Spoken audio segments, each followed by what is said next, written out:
అమలాపురం మాజీ ఎంపీ హర్ష్ కుమార్ గారిని పోలీసులు ఇప్పుడే అరెస్ట్ చేశారని వాళ్ళ అబ్బాయి చెప్పడం జరిగింది. అది నిజమైతే చాలా షాకింగ్. ఒక టీవీ ఛానల్లో కూడా నేను చూశాను.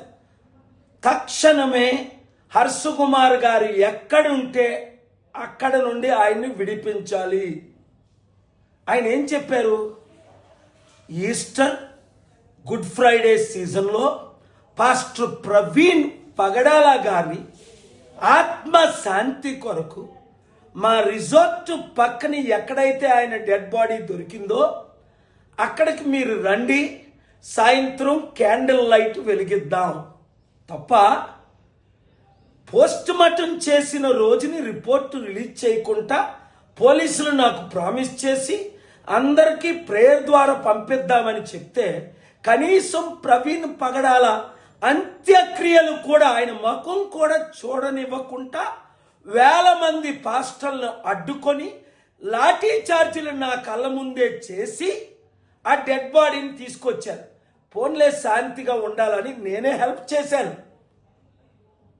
పోనీ ఇప్పుడు క్యాండిల్ లైట్ కూడా వెలిగించకూడదు. ఇప్పుడు చూడండి, తెలంగాణ పోలీసులు ఎంత గౌరవంగా ఈరోజు నేను పటాన్ చెరువులో మీటింగ్ పెడితే ర్యాలీ 1200 మోటార్ బైక్స్, కొన్ని వందల కార్లతో వేల మంది జనం వస్తే 2 గంటలు అక్కడ పిన్ డ్రాప్ సైలెన్స్ శాంతి మెసేజ్ వినడానికి అందరూ తరలి వచ్చారు.